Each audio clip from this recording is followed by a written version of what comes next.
At dinner, they made plans for next year without asking me once. When I finally spoke, I said, "That won't work for me." They laughed, until they realized I meant it.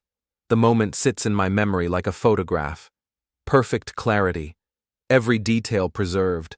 The dining room table was mahogany. I'd refinished it myself 12 years ago. Spent 3 weekends sanding, staining, sealing. My son David sat at the far end, laptop open, spreadsheet glowing on the screen. His wife Jennifer perched beside him, phone in hand, scrolling through something that made her smile in that particular way she had. The smile that meant someone else was having a worse day than her. I was at the other end, the head of the table, technically, though nobody looked at me like I held any authority. "So if we list it in March," David said, tapping his keyboard, "we can close by May. That gives us time to get the condo ready before summer." "Perfect," Jennifer said. "I already found a staging company. They do incredible work. Minimalist, very clean, makes everything look bigger." I cut my steak. The knife made a soft, scraping sound against the plate. "The market's strong right now," David continued. "We should get at least 400,000, maybe more if we're lucky." "And the furniture?" Jennifer asked. "Estate sale, or donate it. Whatever's easier." I chewed slowly. The meat was tough. I'd cooked it myself. Nobody offered to help. "What about your dad?" Jennifer glanced at me, then back at David, like I was a problem to be scheduled around. "He'll move into the senior community in Riverside," David said. "We talked about it." "No, we hadn't." "When?" I asked. David looked up, surprised I'd spoken. "When what?" "When did we talk about it?" He frowned. "I sent you the brochure, remember?"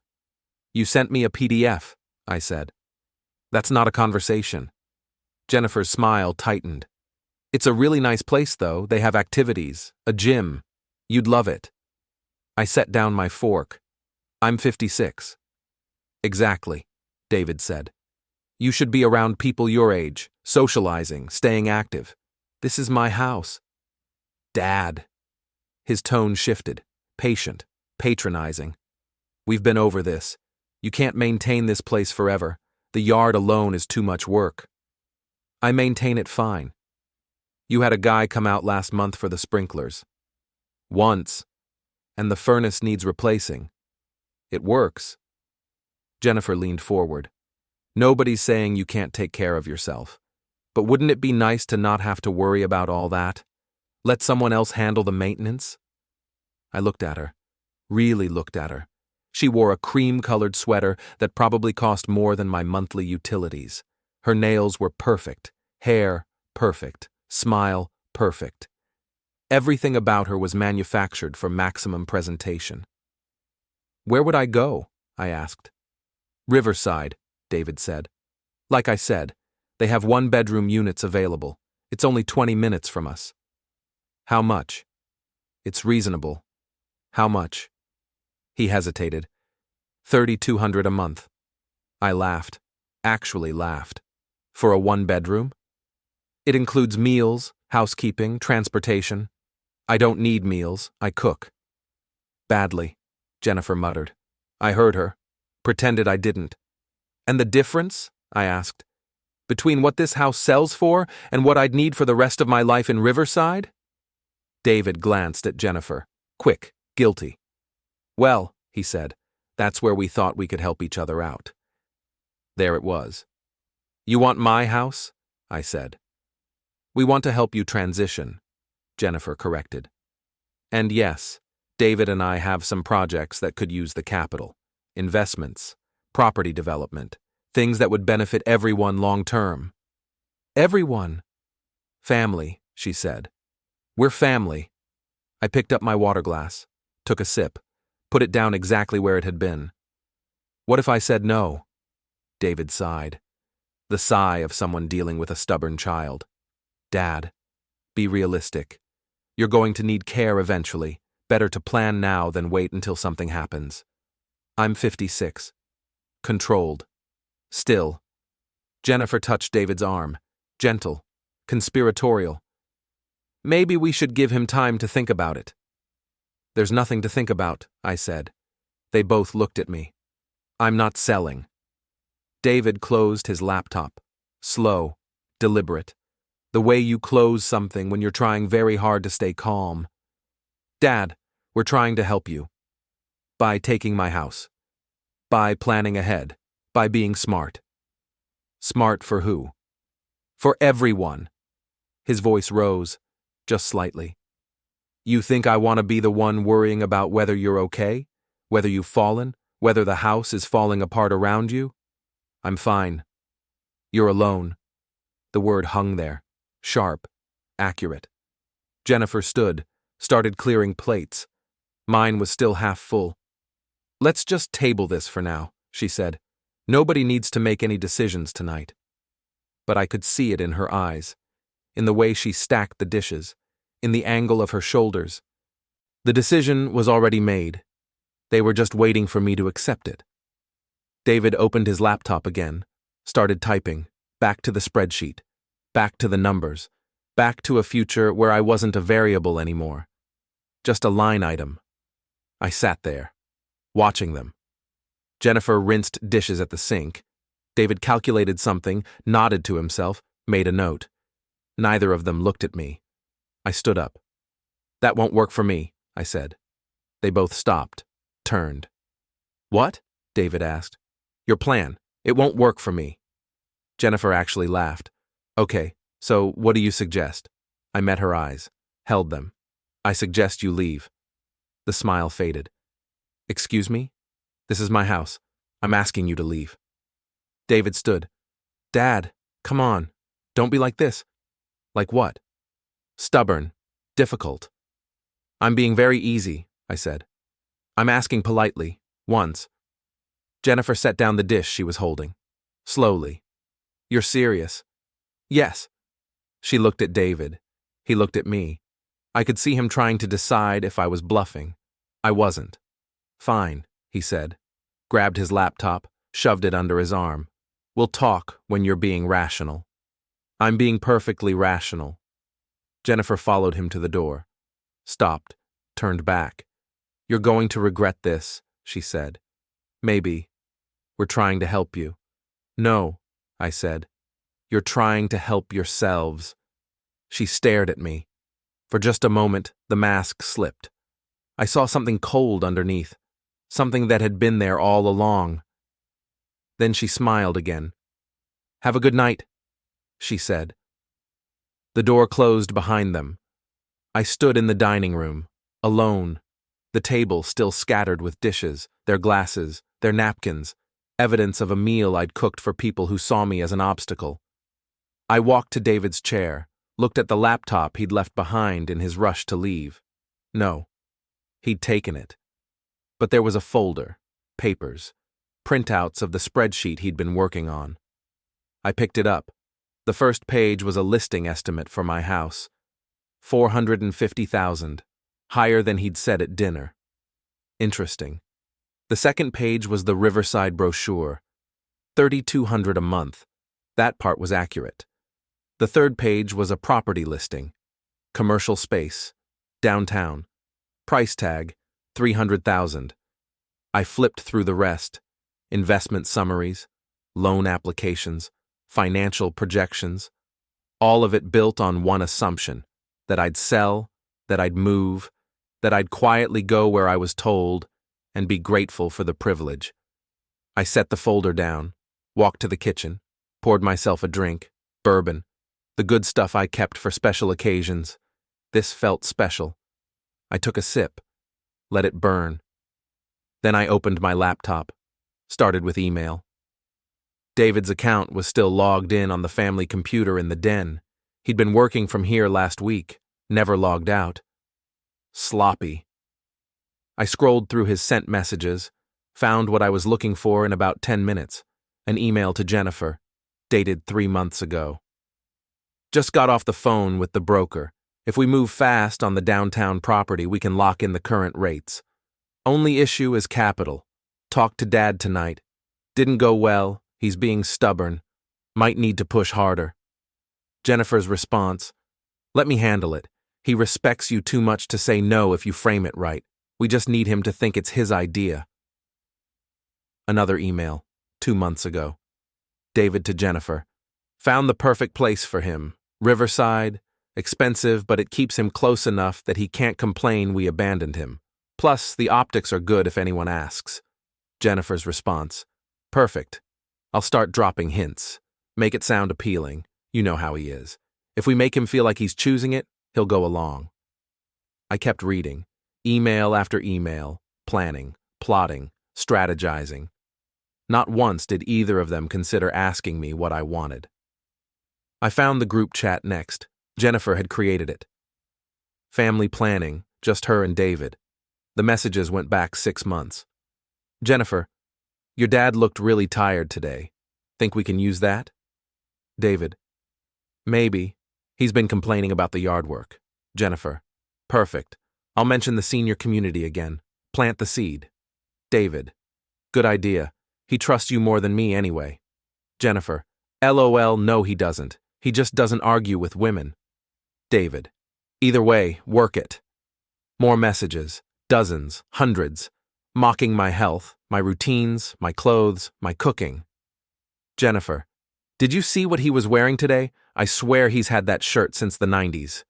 David, probably has. You know how he is. Doesn't throw anything away.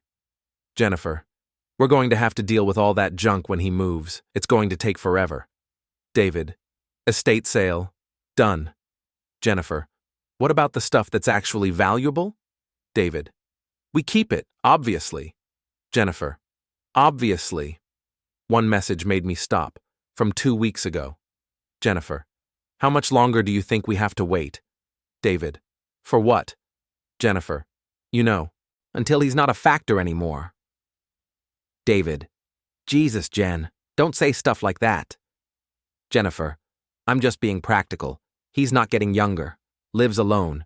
These things happen. David, let's just focus on getting him to Riverside. The rest will work itself out. I closed the laptop. Sat in the dark. Let the bourbon burn down my throat. They weren't planning for my future. They were waiting for me to disappear. I stood up, walked to the filing cabinet in my office, pulled out the file I kept for important documents, deed to the house, will, power of attorney. David was listed as executor, had been for years.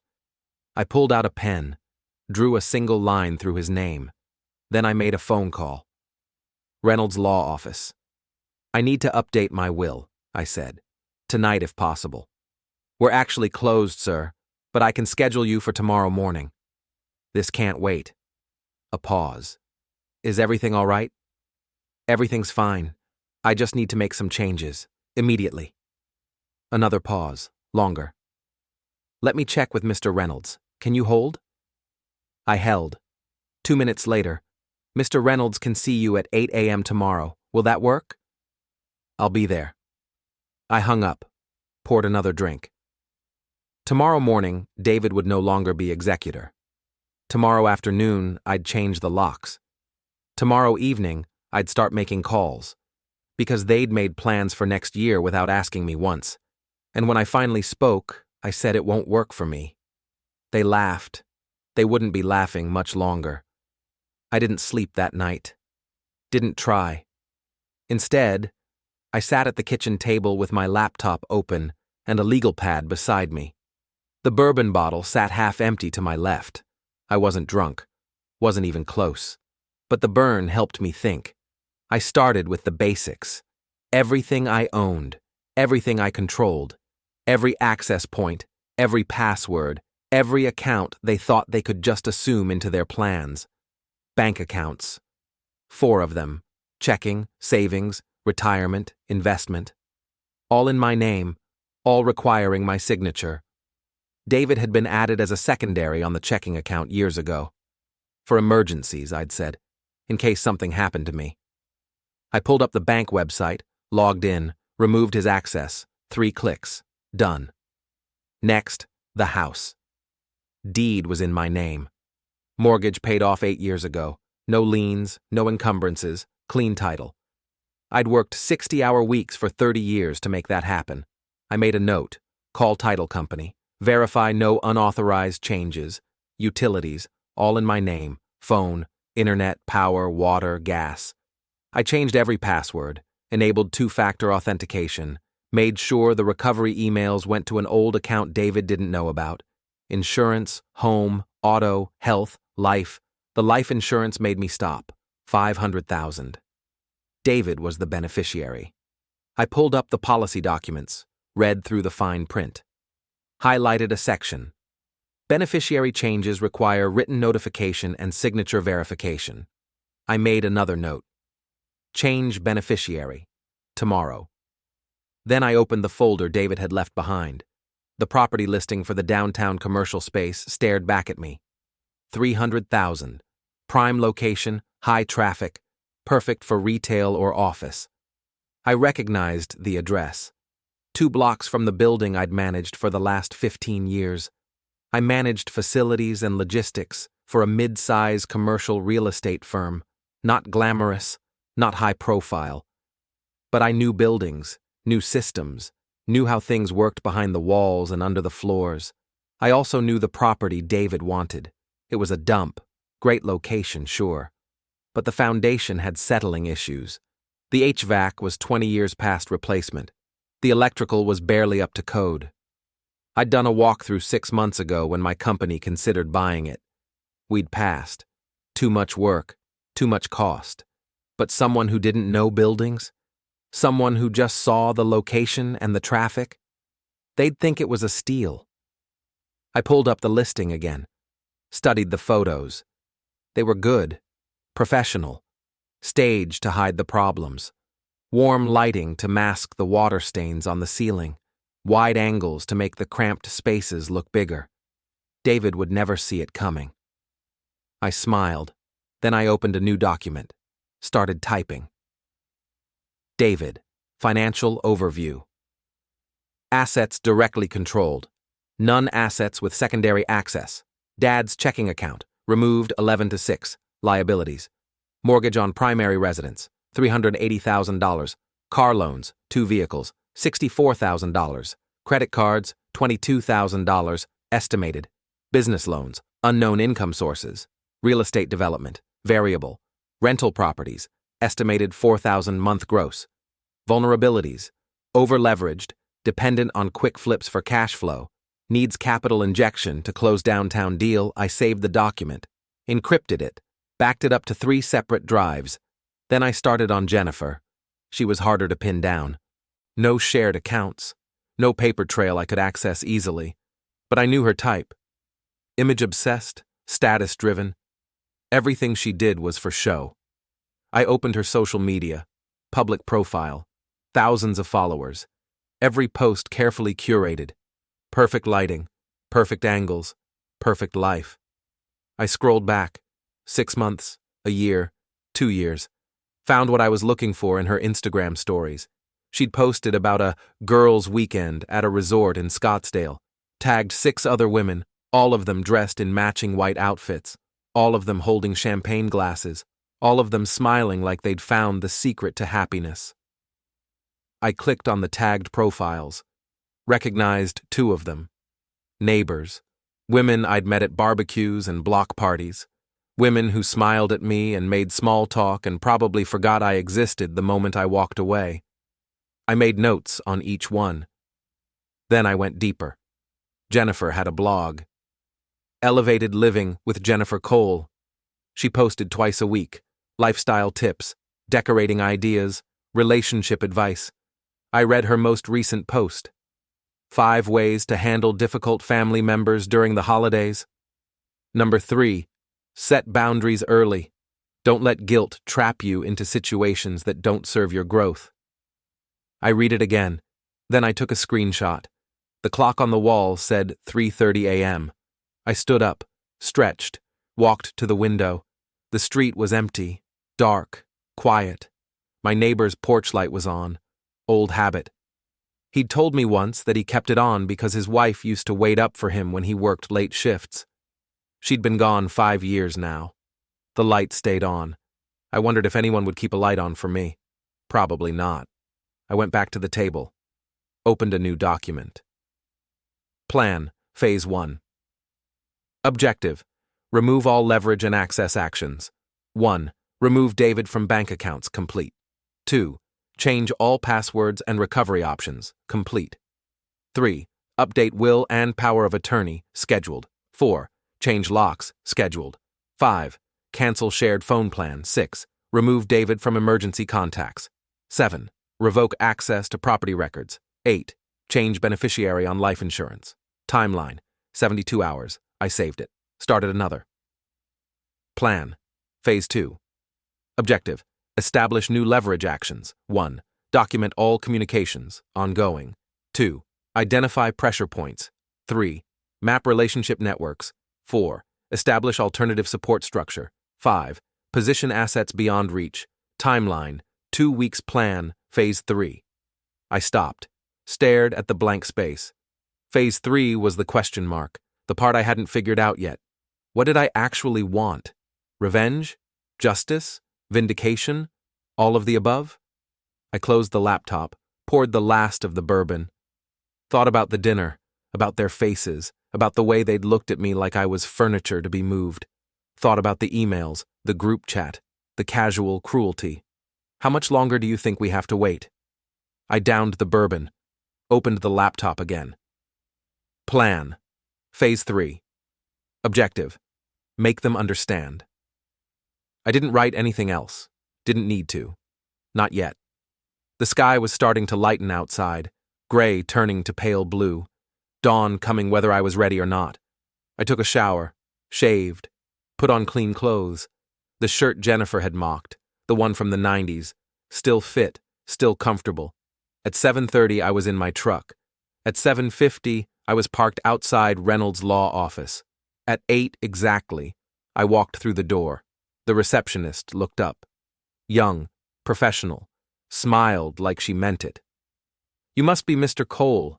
Mr. Reynolds is ready for you." She led me to an office, wood paneling, law books, diplomas on the wall. Thomas Reynolds stood, older, maybe 70, firm handshake. "What can I do for you?" he asked. I sat down, pulled out the folder I'd brought. "I need to change my will, remove my son as executor, remove him as beneficiary, add specific clauses to prevent any contest." Reynolds didn't blink. "May I ask why?" "Personal reasons." "Understood. But I should warn you. If your son decides to challenge this, he'll likely argue undue influence or diminished capacity, especially if the change is sudden. I'm 56, healthy, employed. I can provide medical records if needed. That would help. And the new executor?" I hesitated. "I don't have one yet. Can it be a professional, a firm?" "Absolutely. We offer estate management services, or I can recommend a trust company." "Your firm. I want someone who has no emotional stake." He nodded, made a note. "And the assets? How do you want them distributed?" I'd thought about this. All night. "Charity," I said. "Divide it equally between 3 organizations. I'll provide the list." "Nothing to your son?" "Nothing." Reynolds looked at me, really looked. "Mr. Cole, I've been doing this a long time. I've seen a lot of family disputes. If you're doing this out of anger, I'd suggest waiting, giving it some time." "I'm not angry," I said. And I wasn't. Anger would have been hot, explosive, temporary. This was something else. "I'm being practical," I continued. "My son has made his plans. I'm making mine." Reynolds was quiet for a moment. Then he nodded. "All right, let's get started." We spent 2 hours going through everything, every clause, every contingency, every possible challenge. When we finished, Reynolds slid the documents across the desk. "Sign here, and here, initial here." I signed. He witnessed. Filed the originals in his safe. "You'll receive copies in the mail within a week," he said. "In the meantime, I'll file the change of executor with the county. That should be processed within 10 business days." I stood, shook his hand. "Thank you." "Mr. Cole," he walked me to the door. "Whatever's going on with your family, I hope you find a resolution." "I will," I said. He didn't ask what kind. I drove to the bank next, waited for them to open at 9, walked straight to the desk of the woman who'd helped me open my first account 30 years ago. "I need to change the beneficiary on my life insurance policy," I said. She pulled up my account. "Currently, your son David is listed. Who would you like to change it to?" I gave her the names of the same 3 charities. She typed, printed forms. I signed.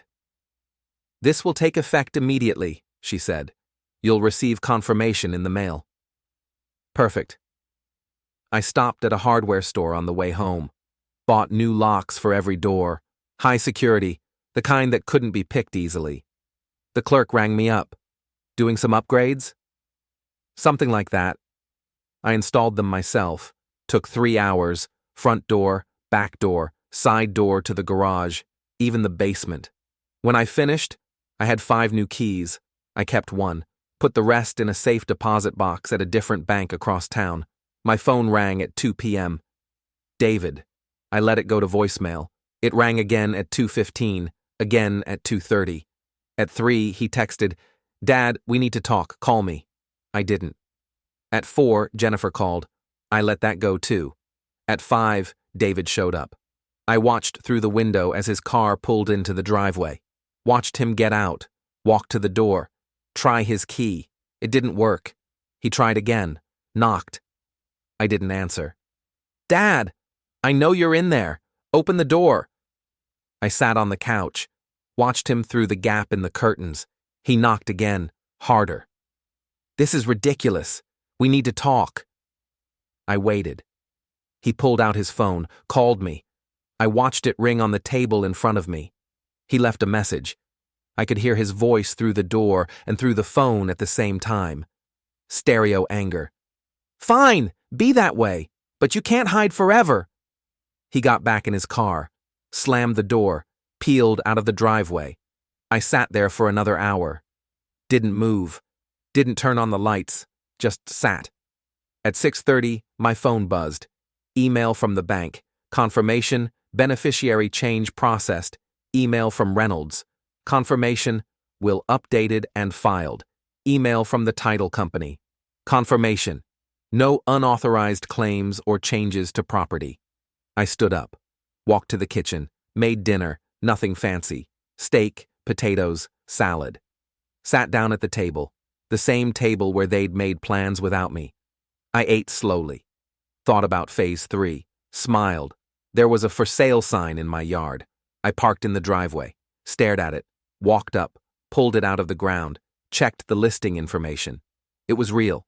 My house, my address, listed by Jennifer's real estate firm.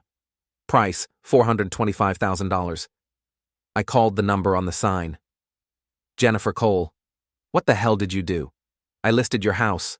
Without my permission. We have power of attorney." "No, you don't." "We did. David had it drafted last year. You signed it." I went cold. I had signed something last year.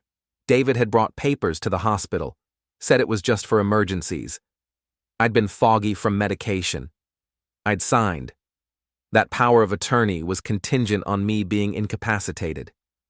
"You are incapacitated. We have a doctor's opinion stating you're not capable of managing your affairs." "From who?" "Dr. Richard Foster, psychiatrist. He reviewed your case and agreed you're showing signs of diminished capacity." "He never examined me." "He didn't need to. We provided sufficient documentation." I pulled out my phone, started recording. "So you found a doctor who would rubber stamp a diagnosis without ever meeting me?" "We provided him with Jennifer's observations, your erratic behavior, the paranoia, the social isolation. I have a full psychiatric evaluation from Dr. Morrison stating I'm completely competent. That can be challenged. So can yours." Silence. "The house is going on the market," Jennifer said. "We have legal authority. You can fight it, but you'll lose." "Take down the sign." "No." "Take it down or I'll file charges for fraud." "Go ahead. We have documentation. We have legal standing. You're just an angry old man who can't accept reality." "I'm 56. And acting like you're 80. Paranoid, hostile, isolated. Classic signs of decline. Or classic signs of someone protecting themselves from thieves. We're not thieves, we're family. Take down the sign. No. I hung up. Called Reynolds. They listed my house. What? They claim they have power of attorney. From last year. I don't remember signing it, but I might have. I was in the hospital. Do you have a copy? No. I'll get one from the courthouse. Sit tight. I hung up, stood in my driveway, looked at my house, the house I'd paid for, maintained, lived in, the house they were trying to steal. I went inside, opened my laptop, started researching. Powers of attorney, requirements, limitations, challenges. Found what I needed. A power of attorney could be revoked, even if it was valid, even if it had been properly executed. As long as the principal was competent, they could revoke it at any time. I drafted a revocation letter, formal, legal, explicit. I, the undersigned, hereby revoke any and all powers of attorney previously granted to David Cole, effective immediately. Signed it, dated it, had it notarized at the bank, sent copies to David, Jennifer, their attorney, the real estate firm, and the county recorder's office. By 5 p.m., the sign was gone. My phone rang. David. You can't do this. I just did. That power of attorney was valid. Was. Past tense. I revoked it. You're not competent to revoke it. Dr. Morrison says I am. So does Detective Brennan. So does my employer. So does anyone who's actually examined me instead of making assumptions. This is insane. No, this is protecting my rights. We're trying to help you. By stealing my house. We're not stealing it. We're managing it for your benefit. My benefit? Or yours? Silence. David, here's what's going to happen. You're going to stop. All of it. The lawyers, the doctors, the signs, the harassment, or I'm going to file a restraining order. You wouldn't. Try me. I hung up. Blocked his number. Blocked Jennifer's. Blocked their attorneys. Blocked everyone connected to them. Done. The next morning, I woke up to an email. From Jennifer's blog. Subject: A son's heartbreak, when aging parents refuse help. I opened it. It was a guest post. Written by David. My father is 56 years old and slipping away from us. Not physically, but mentally, emotionally. He's become paranoid, hostile, convinced that his family is trying to hurt him. We've tried everything: therapy, medical evaluation, legal intervention. Nothing works. He refuses to accept that he needs help. Refuses to accept that his behavior is pushing away the people who love him most. I'm writing this not to shame him, but to reach anyone else dealing with aging parents who won't accept reality. You're not alone. You're not wrong. And sometimes, the most loving thing you can do is make the hard decisions for them, even when they hate you for it. It had 40 comments already. All supportive. So sorry you're going through this. Dealing with the same thing with my mom. You're being so strong. I screenshotted it, sent it to Reynolds. His response: defamation, clear, actionable. I'll draft a cease and desist. I sent it to Dr. Morrison. Her response: happy to testify this is categorically false. I sent it to Detective Brennan. Her response: this supports a harassment complaint if you want to file one. I thought about it. Then I wrote my own blog post. Posted it on a new blog I created in 10 minutes. Title: When Your Children Try to Steal Your Life. A response. My name is Richard Cole. I'm 56 years old. I work full-time. I own my home. I have no debt. I'm in good health. And my son just published an article calling me incompetent. Here's what he didn't mention. He and his wife spent 6 months planning to sell my house without my permission. They discussed waiting for me to die. They tried to list my property using a fraudulent power of attorney. They filed a false police report claiming I was exploiting myself. They hired a psychiatrist who never examined me to declare me incompetent. I'm not slipping away. I'm waking up. And I'm not alone. If you're dealing with family members who see you as an asset instead of a person, document everything. Protect yourself. And don't let anyone gaslight you into thinking you're the problem. Attached is my psychiatric evaluation, my police report, my attorney's statement, all showing I'm exactly what I appear to be, a competent adult protecting himself from financial abuse. The truth is available for anyone who wants to see it. I posted it, linked it in the comments of David's article. Within an hour, the narrative shifted. Wait, is this the other side of the story? The son sounds like he's lying. I just read the dad's post. This is messed up. Family trying to steal his house. Disgusting. Jennifer's blog went private. David's post was deleted. Too late. I'd already archived everything. My phone rang. Unknown number. I answered. Mr. Cole? This is Amanda Price from Channel 7 News.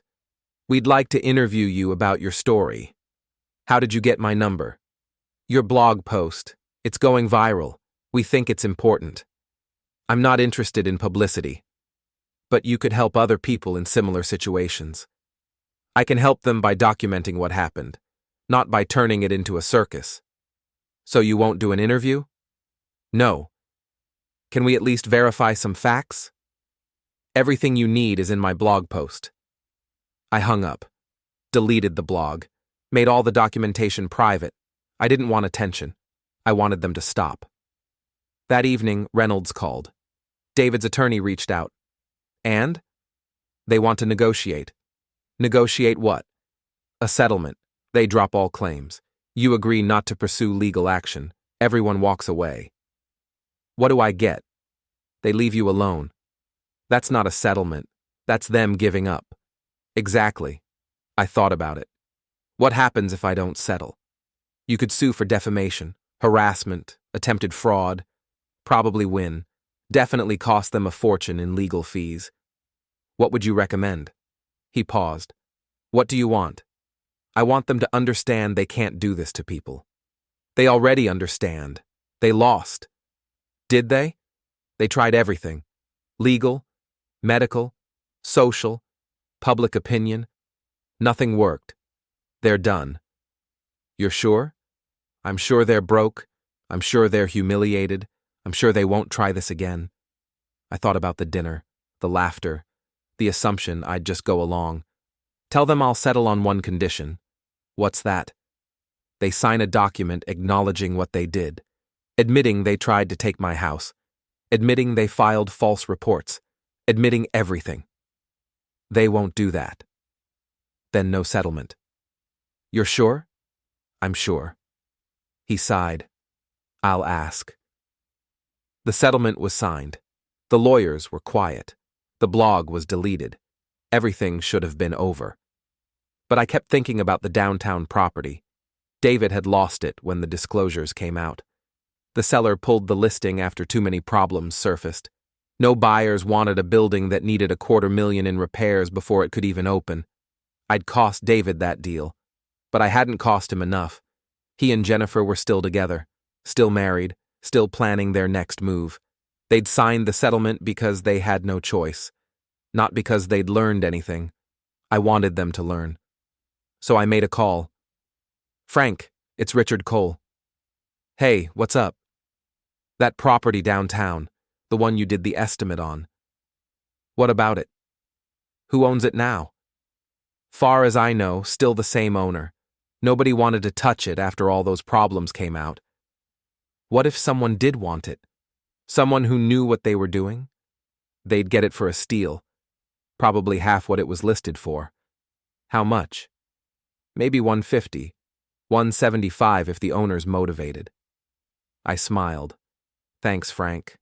I called my bank. I want to take out a home equity line of credit. How much? $200,000. That's a substantial amount. What's it for?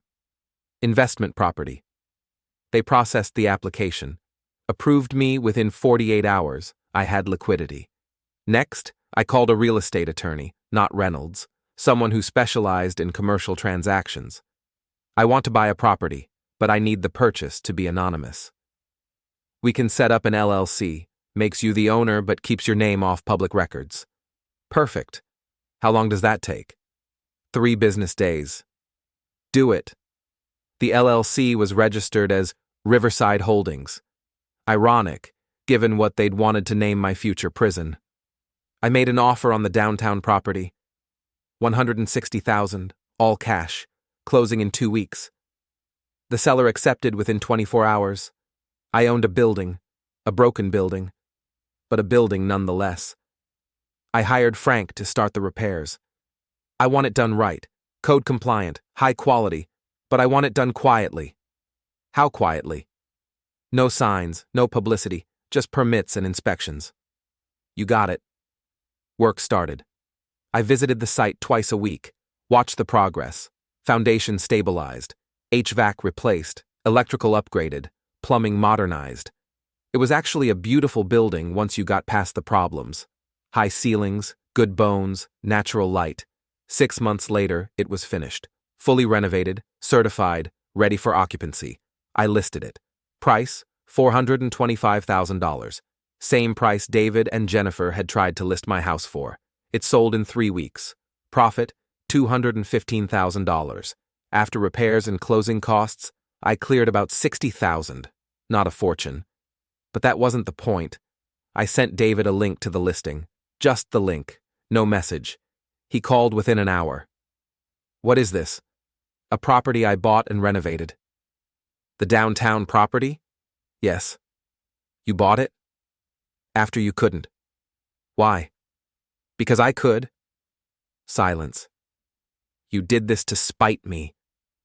No, I did this to show you that opportunities don't disappear. They just go to people who are competent enough to handle them. This is sick. This is business. He hung up. I smiled, but I still wasn't done. Jennifer's blog had never recovered from the controversy. She'd lost thousands of followers. Her sponsorships dried up. Her brand was tainted. She tried to rebrand, new name, new focus. Authentic living with Jen. Same content, different package. I watched her struggle for 6 months. Then I did something petty. I created a fake social media account, normal profile, generic name, plausible history, followed her new blog, left thoughtful comments, built credibility. Then, one day, I asked a question. Hey Jen, I heard you used to have a different blog. What happened to the old one? She didn't answer publicly. But other followers saw the question, started searching, found the archived version of her old blog, found David's deleted guest post, found my response, found everything. The comments started. Oh wow, is this the same person? Didn't she try to steal her father-in-law's house? This is the lady who called her husband's dad incompetent? Jennifer deleted her new blog, went quiet. I deleted the fake account, felt nothing. At work, Jerry called me into his office. Heard you made some money on that property downtown. You heard correctly. Nice work. Didn't know you were into real estate. I'm not. It was a one-time thing. Well, if you ever want to do it again, let me know. Company's always looking for good investments. I'll keep that in mind. He leaned back in his chair. How's things with your son? We don't talk. At all? At all. That's rough. I shrugged. It is what it is. You okay with it? I'm fine. He studied me. You seem different lately. Different how? Harder? Colder? I'm the same person I've always been. Maybe, but something changed. He was right. Something had changed.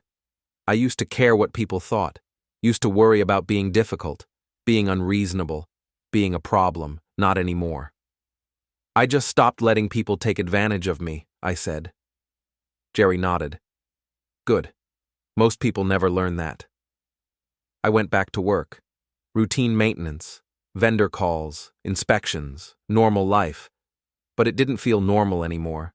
It felt deliberate, intentional, mine.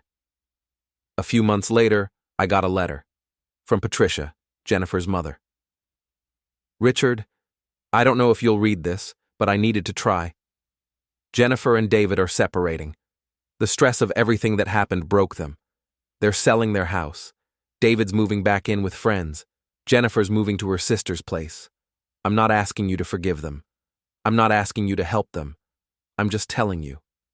Because whether you like it or not, David is still your son, and this is what your choices led to. I hope you're happy. I read it twice, felt nothing, put it in a drawer, didn't respond. They'd made their choices. I'd made mine. 6 months passed. I thought it was over. Then I got a call from an unknown number. Against my better judgment, I answered. Mr. Cole? This is Martin Voss. I'm a producer for a podcast called Family Fractures. We tell stories about families in conflict.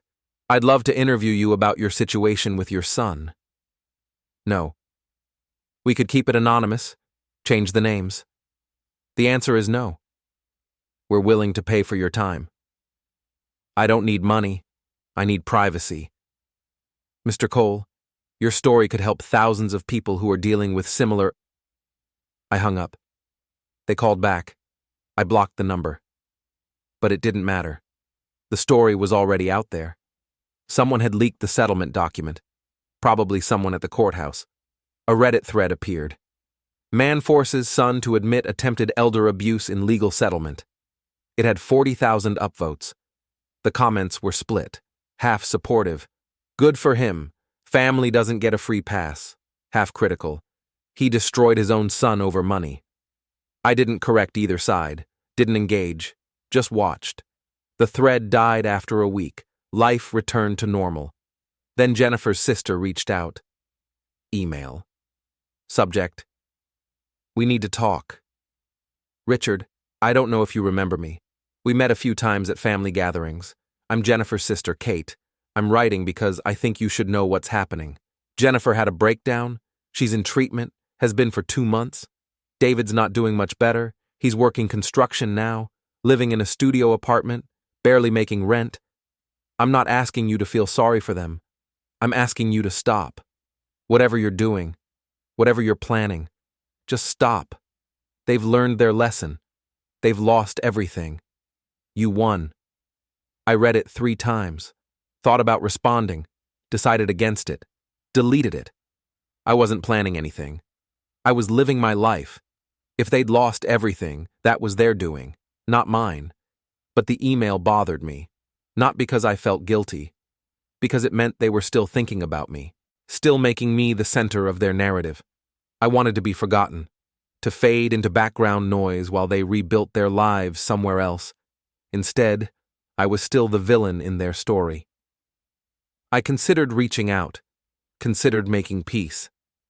Then I remembered the dinner, the emails, the laughter. How much longer do you think we have to wait? No. They'd made their choices. I'd made mine. At work, Jerry retired.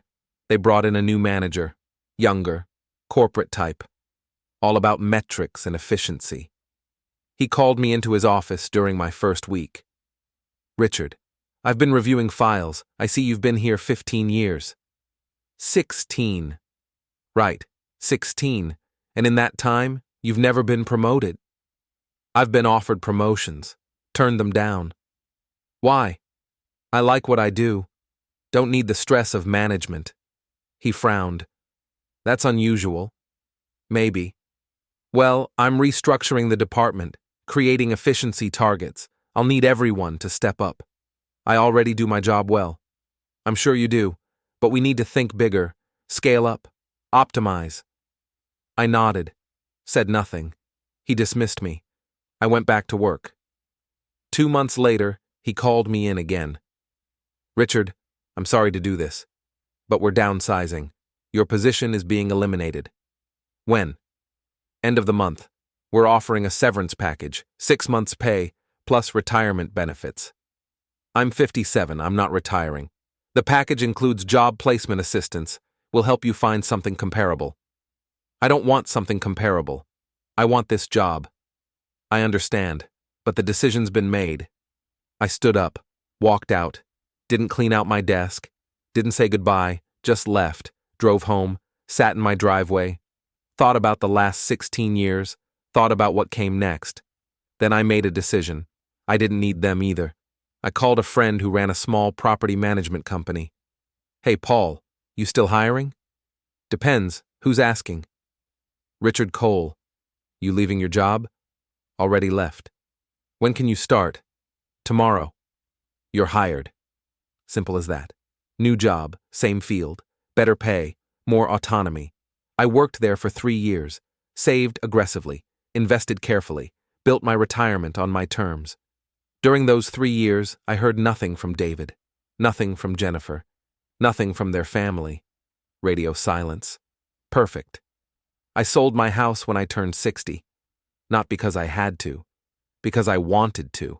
Bought a small condo, 1 bedroom, low maintenance, near the coast, used the profit to pad my retirement, traveled, not extravagantly, just comfortably, saw places I'd always wanted to see, on my own terms.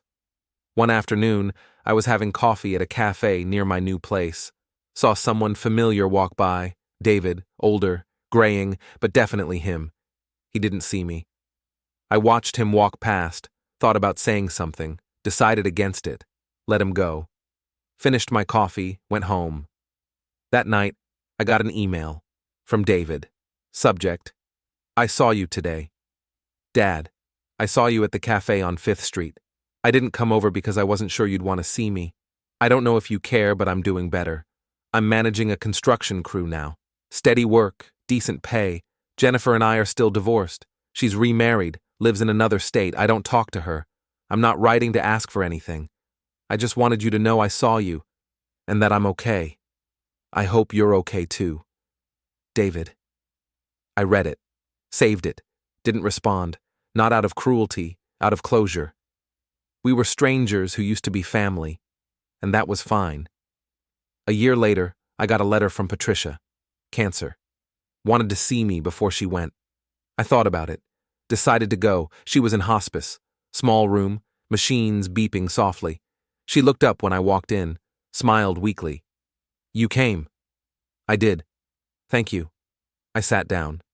I'm sorry, she said. For what? For what I said. In that letter. About your choices leading to David and Jennifer's separation. It's fine. It's not. I was angry. Protective of Jennifer, but I was wrong. Okay. They made their choices. You protected yourself. That's all. Yes. She closed her eyes. I wish things had been different. Me too. Do you hate him? David? I thought about it. No. I just don't know him. That's sadder somehow. Maybe. She died 2 days later.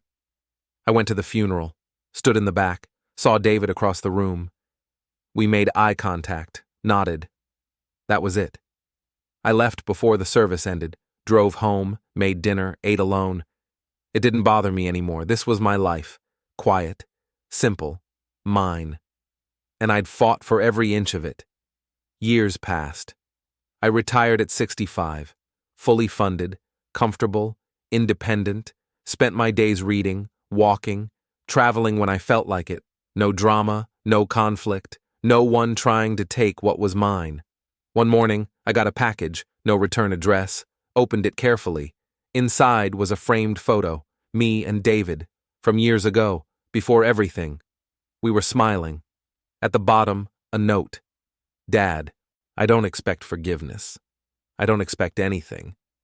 But I wanted you to have this. To remember that we weren't always broken. David.